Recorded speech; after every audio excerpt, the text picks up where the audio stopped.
What's up guys and welcome. You are watching Fazi Fitness. So let's start this video with the mutant Nick Walker, as he was on the Raw Nutrition YouTube channel.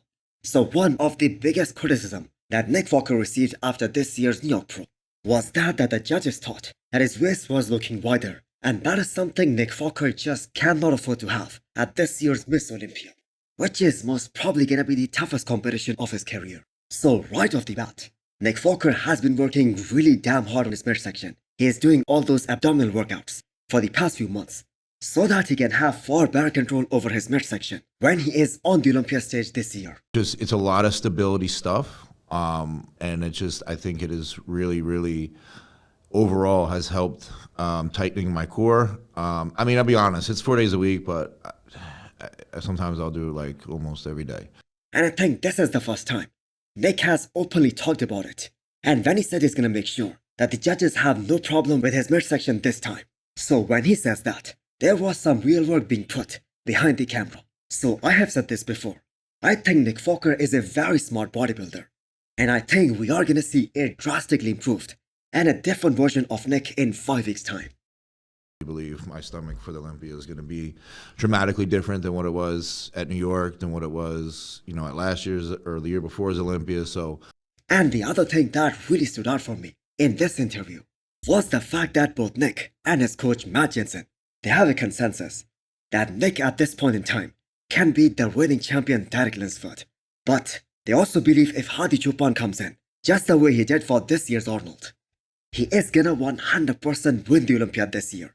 And Nick Walker has absolutely no problem getting beat by a guy whom he and Matt Jensen thinks is the best bodybuilder on the planet right now. So their own expectations, they are Nick and Hadi fighting for the #1 spot. Nick's getting better and we lose to a better bodybuilder, I'm okay with that.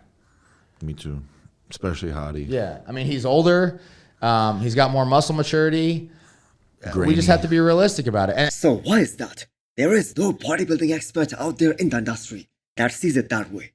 Why is that Nick Walker is either in 4th or 5th in most of the Olympia predictions? That is based on the structural superiority of some of the other guys like Sam Sandauda and Andrew Jacked, and the fact that their frame that allows them to put on more muscle without getting any block here, just like the way we saw Andrew Jacked at this year's Texas Pro. So if Nick Walker ends up in 2nd place, either behind Derek or Hadi, that is gonna be such a shocker for all of bodybuilding fans, because only a few people, only a handful of people are expecting that to happen. Next up is the physique update of Andrea Presti, the 3 times former Olympian, the guy who is most probably gonna be Hunter Lebrada's biggest competition in Italy. So Presti has been competing as an IFB pro for quite some years now, but he is always in shape. Every time he steps on stage, he is peeled to the bone. And once again, based on these updates, there is no doubt that Presti is gonna be absolutely shredded. So I do not know whether this was a usual 16 weeks prep, because I have to say his quads, they are looking kinda undersized here. So some of us really thought that he is done for the year, until his name popped up in that Italy Pro list. Or maybe he is just too depleted here. So once he gets some carbs in, his body, his muscles, they are gonna come back to life. But the thing is, bodybuilding isn't just all about conditioning or just all about size. It is about the combination of both. And he is up against a guy who probably is one of the thickest guy in the men's open bodybuilding at the moment. And also a guy who has one of the most dense looking muscles, not to mention one of the biggest set of wheels. So Hunter is really gonna expose his legs when these guys are up on that stage. So Presti is a phenomenal bodybuilder, especially when he is on. And his upper body is just world class. The best example is when he battled it out with another freak of nature, Michael Crizo, at Emperor Classic Spain last year. And he looked as big and as freaky as Crizo in the upper half. So let's just hope that his body comes back alive when they introduce some carbs, because conditioning wise, he looks right where he needs to be. So I think Presti is one of the most underrated IFB pros of this era, and he has beaten guys like Velat and Theo Legveria with so much ease in the past. Next up, we have a less than 5 weeks out physique update of a classic physique legend, the former Miss Olympia Breon Allen. So how does Breon makes every prep look so easy? This Olympia, this is gonna be Breon's 4th bodybuilding competition of this year. And this is the very first time in his career where Breon has competed this many times in one calendar year. So rumor is that this might very well be his last classic physique Miss Olympia, which also doesn't make any sense to me, because there is no point switching to another division if you're still making lots of money as a classic physique competitor, and you are also placing top 4 in the world, even at the age of 44. So Breon is at a point in his career where he isn't beating guys like Chris Bumstead, Vasily Vizers or Ramondino. That is just a fact, because the improvements that the judges want to see on his physique, they aren't possible, firstly because of the weight cap, and secondly the legs are the hardest things to improve, especially when an athlete is at a late stage of his career. So the fight for Breon, that is gonna be for the 4th spot between him and Orsk Lashinsky. So you have got to put some respect on his name, because the way he has been able to improve his physique over the years, that is second to none. That is truly unmatched, and he is truly a master of peaking when it comes to any bodybuilding show.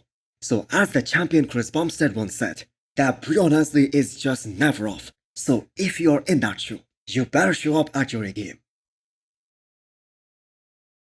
Next up is the 8 days out physique update of Jose Maria, aka Madelman. So this isn't gonna be the 212 debut for him, but this will be the first time. He has taken an entire year, an entire off season, to solely focusing on getting bigger and grow as a 212 bodybuilder and be a legit contender to win his Olympia qualification for the 212 Miss Olympia. So prior to this, he was competing as a classic physique pro, but the fact is he really was restricting his growth, because every time he was making the weight cutoff, he was losing a tons of muscle to do that. And the amount of muscle this man has been able to pack on his frame after switching from classic to the 212, that is a proof right there that he always belonged in a bigger division. So Jose is going to be competing at this upcoming UK Pro, which is happening next weekend.